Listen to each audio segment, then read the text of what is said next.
Welcome back to the Late Night News with Isabella Cardina and Courtney Thompson.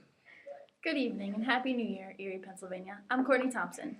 And I'm Isabella Cardina, coming to you live from NBC News. Tonight's newscast is a special broadcast that recaps the last decade.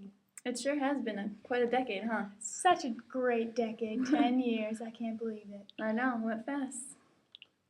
For the past 10 years, our economy has been experiencing the hard times of the Depression since the devastating stock market crash of 1929. Americans have been struggling, trying to deal with the high unemployment rates, poverty, and the overall emotional toll it has taken on them. It has been pretty upsetting, pretty bad. Pretty depressing. Yeah. Many people were very upset by Hoover's strategies. Because of his working class background, people had hopes that he could relate to them during these trying times. Hoover spoke of the potential of our country, but ignored the harsh realities of the Depression and stated that it was the people's problems, not his. Hoover's strategies were only directed towards big business, not the individuals. On the other hand, Franklin Roosevelt and his New Deal gave America hope and restored faith in the American dream. In 1932, FDR was elected for President of the United States. In other news, Bella goes into the streets of Erie to interview a local citizen who has been affected by the wrath of the Great Depression, like thousands of Americans across the country. Hi, I'm here with Spazzy McGee. Spazzy has just been laid off from the local steel factory. He's going through a divorce, and now he's stuck with 4 children in a one-room apartment without a steady income. Spazzy, what is life like for you now after being laid off from your only source of income? It's been so awful.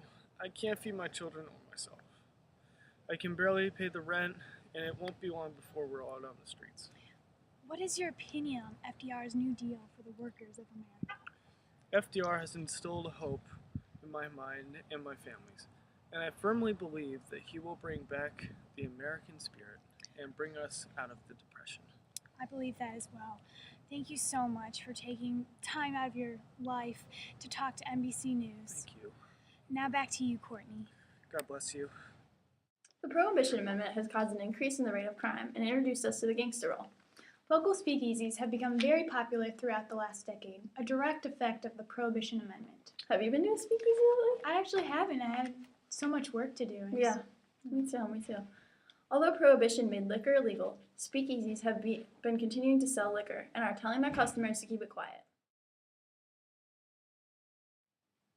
Erie has almost as many taverns as any city in America, according to statistics. That's pretty interesting.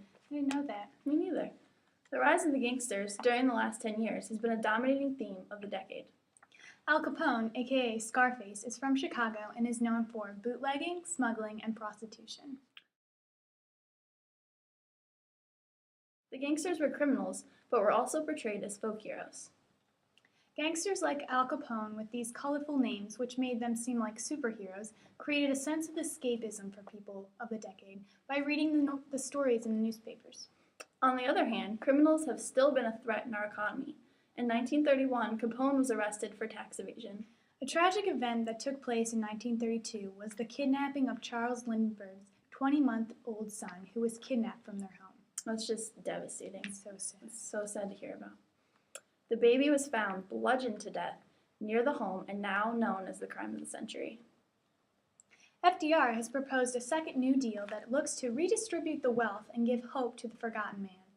He has created new legislations for workers and laborers through acts like the Wagner Act and the Fair Labor Standards Act. Also for the poor and elderly through programs like the Works Process Administration and the Social Security Act. He is as well helping the farmers through programs like the Farm Security Administration. On a lighter note, the media, arts, and pop culture of the decade have instilled hope in American citizens in various ways and created a sense of escapism. The artists of the 1930s have depicted the grotesque living conditions of Americans and illustrated the spirit of social and political change. The artists also supported the New Deal by way of the Federal Arts Project. That was very nice of them to do that. Yeah. Writers like Fitzgerald, Hemingway, Steinbeck, and Frost have been inspiration to Americans by their modernist techniques. Many writers of the Harlem Renaissance also inspired Americans during the harsh times of the Depression. Writers like Zora Neale Hurston Langston Hughes and Richard Wright gave African Americans a chance to speak about their own experiences. Musicians gave Americans a chance to get away from their everyday lives and enjoy inspirational music, mostly jazz and swing. Many teenagers listened to swing songs by Benny Goodman, who is now known as the King of Swing, and they enjoy dancing to his songs. Another famous musician of the 1930s was Duke Ellington, coming out of the Harlem Renaissance. He's really becoming a rising star, isn't he? Yeah, I've seen him all over. Yeah, me too. One of the most popular items Americans consume through the decade is the radio. Radio shows consist of westerns, crime shows, comedies, news, and many more. In 1938, Orson Welles brought panic to the American people with his frightening stories of extraterrestrial life. It's a hard word to say. Yeah, it really is. This new idea of radio can be a good way to relax and enjoy time with your family, but it has also scared people at the same time. Films have become very popular throughout this decade with the advent of talkies in color. The big five studios are MGM, Warner Brothers, 20th Century, Paramount, and RKO. One of the most popular film genres was the screwball comedy, which reversed the idea of boy meets girl concept. During 1939, 10 films were nominated for the Best Picture award at the Oscars. Some of the famous movies occurred throughout the year 1939, like The Wizard of Oz, Gone with the Wind, and The Adventures of Robin Hood. Did you get out to see any of those? Gone with the Wind I cried a little bit at the I haven't end. seen that one yet. I went and saw The Wizard of Oz, though. So good. That was really good.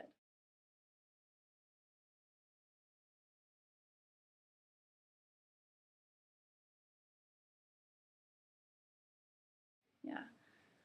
One of the most well-known couples who are famous for dancing were Fred Astaire and Ginger Rogers, who made numerous films throughout the decade.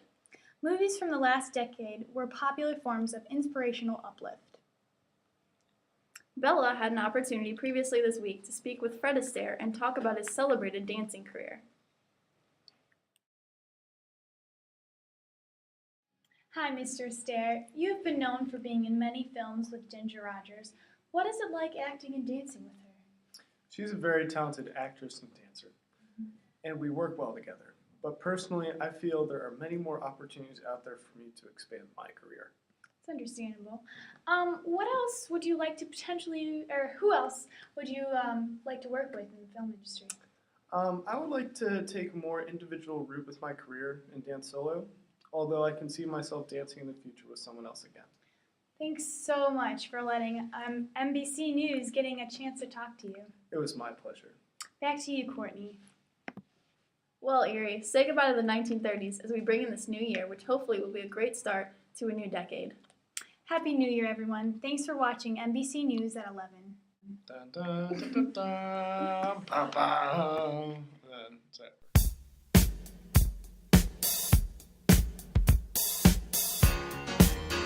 Many taverns, as any city. I'm sorry. I can't control it.